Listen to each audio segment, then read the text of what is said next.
Hi everyone, it's me Angel. Welcome back sa aking YouTube channel. So sa video na ito guys, pag-uusapan natin ang issue ngayon sa PhilHealth. Dahil ang daming mga PhilHealth members na nag-alala, kahit yung mga indirect members, no? Indirect members, ibig sabihin sila yung mga indigent, sila yung mga walang contributions monthly kay PhilHealth, pero meron silang benepisyong nakukuha sa PhilHealth.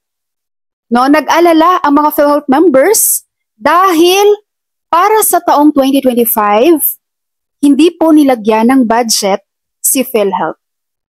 Kaya ang PhilHealth nakiusap kay BBM na bago pirmahan ang budget for 2025, i-review ulit ang PhilHealth, no? Bibigyan ng budget.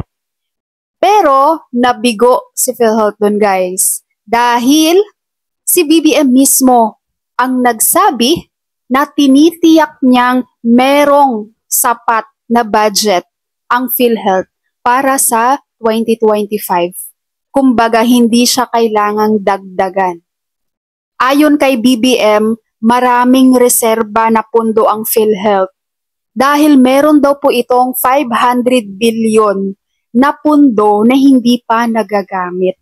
Kaya ito yung pinapagamit niya for the year 2025, kaya hindi niya po pinapadagdagan ang budget ng PhilHealth para sa 2025. Kaya pinaninindigan mismo guys ni BBM na wala siyang nakitang mali doon sa pagtanggal ng budget sa PhilHealth for 2025. Pero ang tanong nito ngayon, kasya ba ang 500 billion para sa 2025? At ito pa guys apektado rin dito ang mga indirect members. So sila yung mga walang contributions sa PhilHealth guys. Sila yung mga indigent, no? Mga senior citizens. Ayan, mga disability, yung mga wala ng kakayahang magbayad ng monthly contributions. Alam nyo bang, currently, mahigit 26 million ang indirect members ni PhilHealth, guys. Imagine 26 million.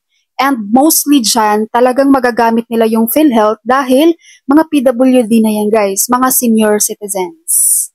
Bayan ang dinidiin ngayon ni PhilHealth guys na malaki ang epekto nito sa mga indirect members. No? Panoorin nyo tong video na ito. Dismayado ang PhilHealth sa zero budget nila sa subsidiya para sa 2025. Ang ilang miyembro nangangambang walang makukuhang discount sa pagpapaospital. Nasa frontline ng balitang yan si Ria Fernandez. Dagsa araw-araw ang mga pasyente sa Philippine Heart Center. Sa billing section, parit-parito ang mga kaanak na nagpoproseso ng PhilHealth at iba pang discount na pwedeng makuha. Isa na rito si Tatay Rosendo Cruz na nakakonfine ng misis. Nababahala siyang hindi makakuha ng claim matapos tanggalan ng mga mambabatas ng subsidiya ang state insurer para sa 2025. Kasunod ito ng halos 90 billion pesos na hindi nagastang pondo. Pagkagalit naman dumarating yung pagkakasakit, yun po ang aming problema. Kaya sana po, tuloy-tuloy na mas pagsirbisyo ang PhilHealth sa mga katulad naming mga walang kakayahan na magbayad pagka nagkakasakit. Kasi diba paano nyo matitiyak na hindi maghihigpit ang mga hospital pagdating sa PhilHealth deductions? Ang national budget bago tuluyang pirmahan. Tatamaan daw kasi nito ang nasa 26 million na indirect members o yung mga mahihirap, senior citizen, PWD at iba pang wala ng kakayahang magbayad ng kontribusyon.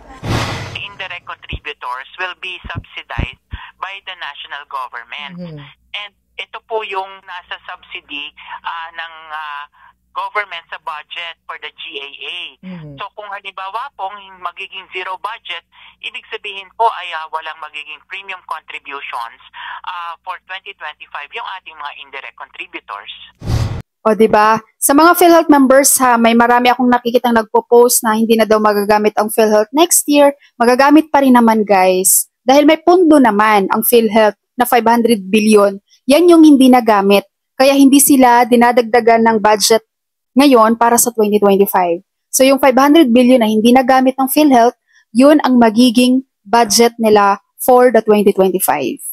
Okay, so yun po ang aking update para sa PhilHealth, especially doon sa mga members na nag-aalala na hindi na daw magagamit ang PhilHealth next year. Magagamit pa rin po ang PhilHealth next year dahil may budget po. Okay? So that's all for my video for today. Thank you so much for watching everyone. Merry Christmas!